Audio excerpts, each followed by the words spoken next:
j'aime l'oignon quand il est bon. J'aime l'oignon frit à l'huile, j'aime l'oignon, j'aime l'oignon. Opa camarade, opa camarade, opa, opa, opa. Opa camarade, opa, opa, opa.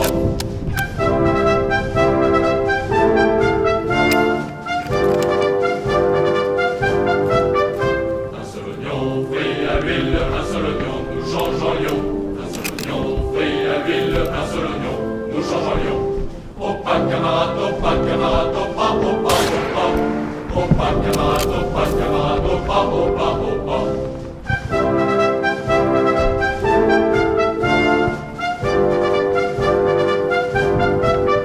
Et pas d'oignon aux Autrichiens, non pas d'oignon à tous ces chiens.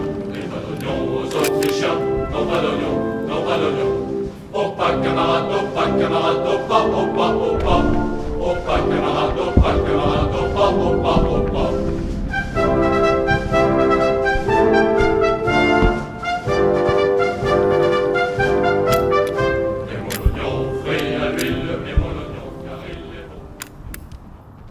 Dans cette vidéo, nous allons vous parler de ce qui est probablement l'arme réglementaire française la plus iconique du XXe siècle, le fusil Lebel. Et pour bien comprendre l'histoire d'une arme aussi emblématique que le Lebel, il est important de contextualiser et de prendre conscience de la course à l'armement perpétuelle qui caractérise les armées européennes de la deuxième partie du XIXe siècle. Nous sommes au lendemain de la guerre franco-prussienne, conflit déclenché par la France le 9 juillet 1870, le Second Empire n'est plus, et la République est proclamée le 4 septembre de la même année. L'arme réglementaire de l'infanterie française à ce moment est le fusil modèle 1866 Chassepot, même si énormément d'armes de modèles bien différents ont été utilisées durant la guerre et la Commune de Paris notamment.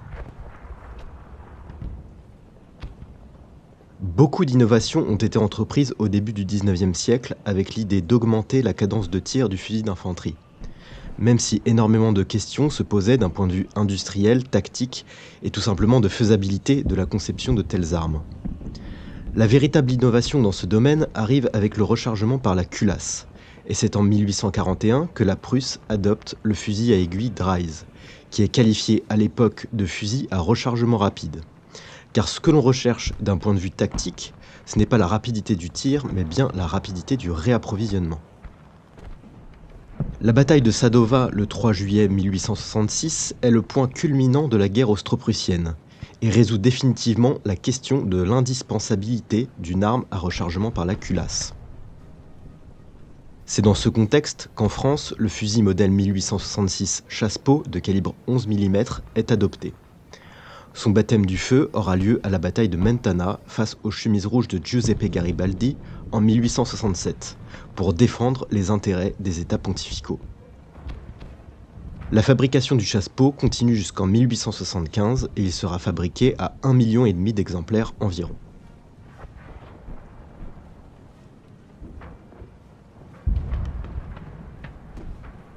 Cependant, le principal défaut du fusil Chassepot réside dans l'utilisation d'une cartouche en papier, très peu pratique dans des conditions d'humidité élevées. L'avenir était donc à la cartouche métallique, qui avait d'ailleurs déjà été utilisée durant la guerre franco-prussienne, avec des armes d'importation comme le Remington Rolling Block par exemple.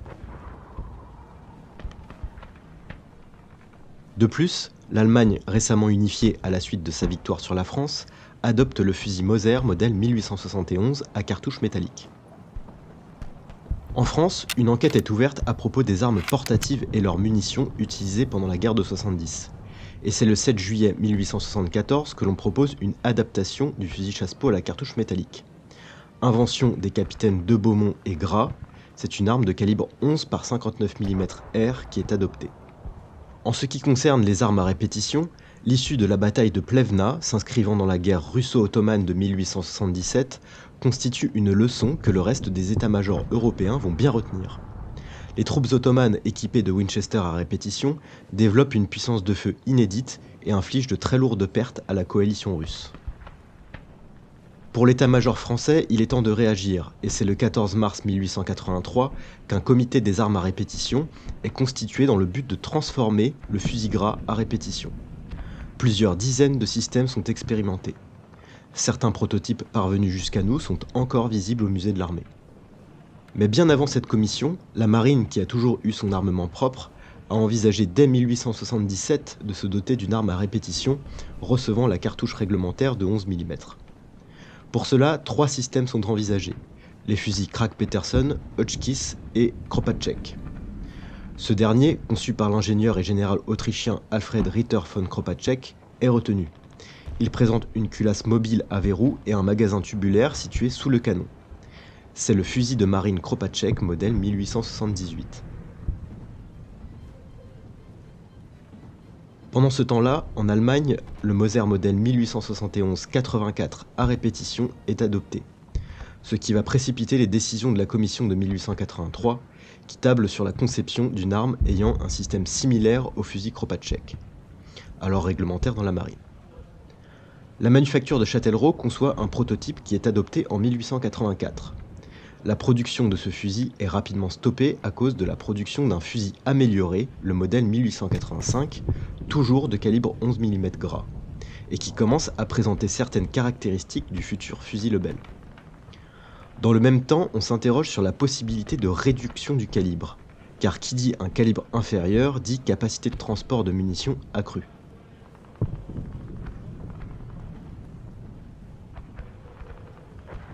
La commission des armes à répétition de 1883 entreprend des essais de réduction de calibre et de nombreuses personnalités, dont le colonel Lebel, le colonel Gras et l'ingénieur des poudres et salpêtres Paul Vieille, s'efforcent de mettre au point une nouvelle munition à calibre réduit. Et en 1884, un événement majeur intervient.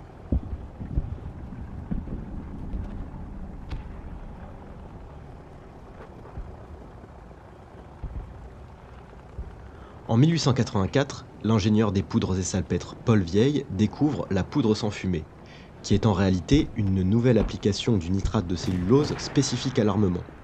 On passe donc d'une poudre minérale à une poudre organique. La poudre sans fumée a eu des conséquences tactiques majeures. Augmentation de la visibilité du champ de bataille, distance d'engagement considérablement accrue du fait que la poudre sans fumée est bien plus puissante que la poudre noire, et encrassement moindre qui permettra pleinement d'exploiter le tir à répétition et le tir automatique. Nous voyons que dans cette année 1885, les essais mécaniques ont abouti à l'adoption du système Kropatschek pour le fusil modèle 85. On penche pour le développement d'une nouvelle munition de calibre réduit à 8 mm et utilisant une poudre sans fumée. Mais pour l'instant, nous n'avons aucun fusil réunissant toutes ces caractéristiques. C'est là qu'intervient la dimension politique de notre récit, avec l'intervention d'un personnage aussi important que controversé de la Troisième République, le général Boulanger. Nommé général depuis 1880, il est très populaire parmi les soldats après l'adoption d'une succession de réformes améliorant considérablement les conditions de vie de ceux-ci. Il devient ministre de la guerre le 7 janvier 1886 et c'est pour des raisons politiques qu'il exige que le nouveau fusil d'infanterie soit prêt pour le 1er mai 1886. Pour respecter ce laps de temps très court, il n'est pas question pour les manufactures de plancher sur un autre mécanisme que celui du fusil modèle 85. Ils adaptent donc ce modèle, qui était en 11 mm gras, à la réduction de calibre à 8 mm et au tir à la poudre sans fumée. Il en résulte une arme aux caractéristiques suivantes. Mécanisme du fusil modèle 1885, perfectionné par le colonel Gras entre autres. Culasse mobile à 2 tenons du colonel Bonnet.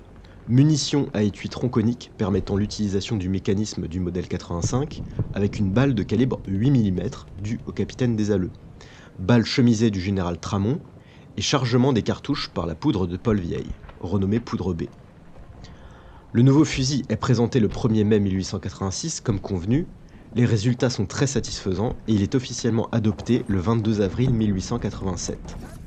D'un point de vue balistique, les performances ont été exceptionnelles pour l'époque. C'est son mécanisme qui va rapidement devenir obsolète, et ce pour des raisons purement politiques, car le système aurait pu être amélioré avec un peu plus de temps. La fabrication est répartie dans les 3 manufactures d'armes de Saint-Étienne, Tulle et Châtellerault. L'effort industriel est énorme, quasiment 3 millions de fusils sont fabriqués de 1886 à 1892. Et il faut attendre la Première Guerre mondiale pour que la production reprenne. À titre d'exemple, en décembre 1915, la manufacture de Châtellerault fabrique 800 armes par jour.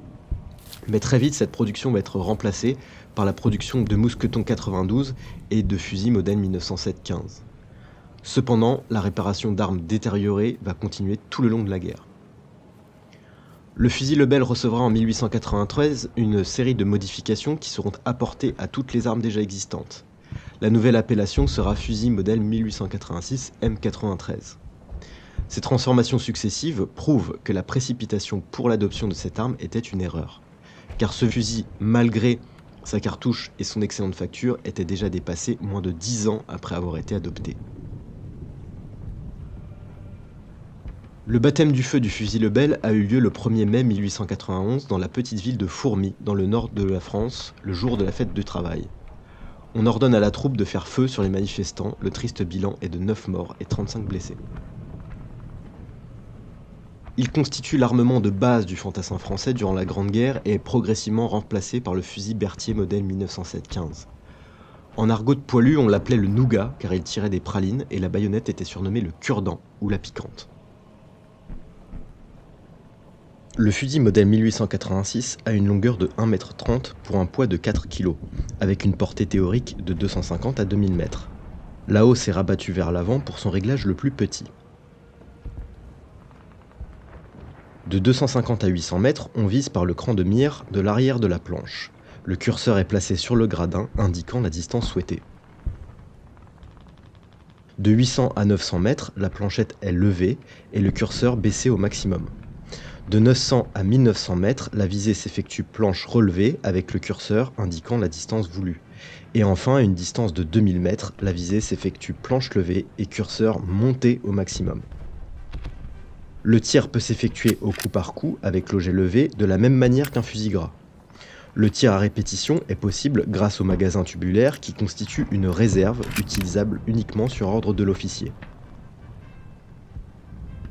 Les munitions sont distribuées par paquets de 8 cartouches correspondant à la contenance du magasin. La dotation du soldat est de 120 cartouches, soit 15 paquets pesant au total 3,4 kg répartis dans 3 cartouchières à partir de 1893.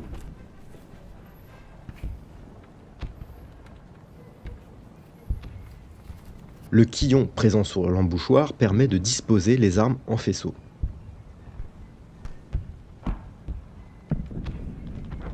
L'épée baïonnette modèle 1886, cruciforme, présente un quillon et une poignée en maille short. Plusieurs modèles ont existé avec des matériaux différents. L'épée baïonnette modèle 1886 modifiée 1915 est elle dépourvue de quillon par simple mesure économique et de simplification de fabrication.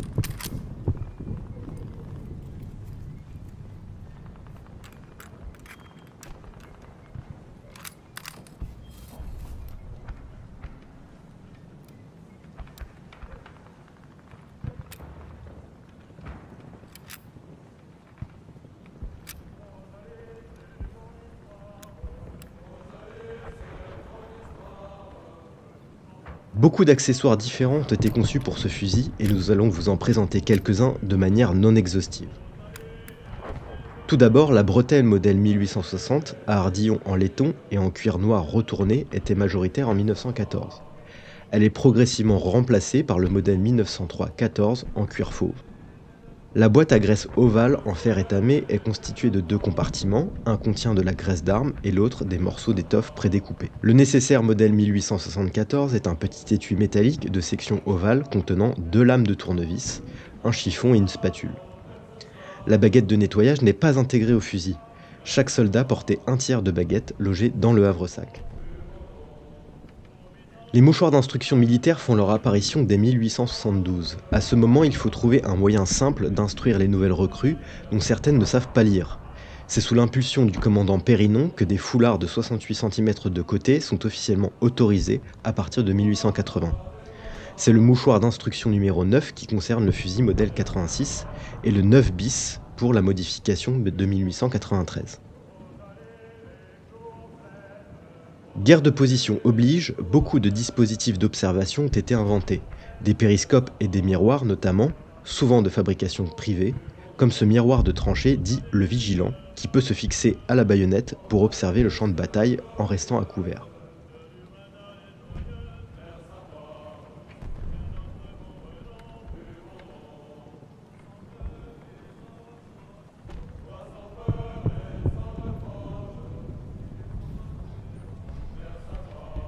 L'accessoire coupe barbelé du capitaine Filou, développé à partir de 1914, se présente sous la forme d'une coquille en tôle enveloppant le canon et verrouillée par la baïonnette montée. L'encoche permet de placer le fil de barbelé devant le canon, il suffit de faire feu pour le sectionner. À partir du mois d'avril 1915, des études sont menées pour développer des lunettes de visée. Il existe plusieurs types de lunettes pouvant être montées sur le Lebel. Il s'agit d'accessoires coûteux, précieusement conservés dans l'armurerie du corps. D'une manière générale, le concept de tireur d'élite n'était pas quelque chose de vraiment ancré dans la mentalité et les doctrines de l'armée française. D'autres armées ont très rapidement compris l'intérêt tactique que cela pouvait avoir. Les lunettes APX ont été essentiellement produites par les ateliers d'optique de l'arsenal de Puteaux. Les manufactures de Châtellerault, Tulle et Saint-Étienne, quant à elles, étaient chargées du montage. L'exemplaire présenté ici est un modèle 1916 daté 1917. Une bonnette était généralement fixée sur l'oculaire. Le tromblon VB ou Vivin Bessières, du nom des inventeurs, est adopté en avril 1916. Il permet de tirer des grenades à fusil. Le lancement des grenades VB se faisait au jugé en inclinant plus ou moins le fusil en fonction de la portée. En 1917, une halidate de visée est introduite. Elle se fixe sur la hausse du fusil à l'aide d'un axe en laiton. Elle comprend une aiguille curseur et une inclinaison de 45 degrés permet un tir à 190 mètres, pour une portée minimum de 85 mètres.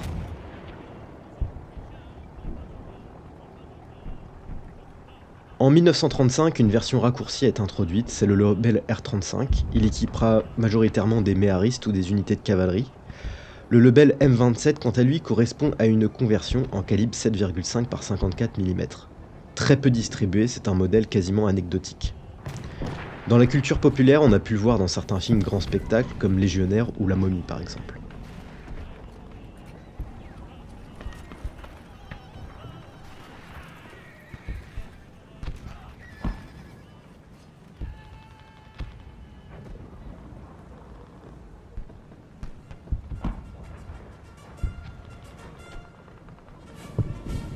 Si la vidéo vous a plu, n'hésitez pas à vous abonner, ça nous aide énormément.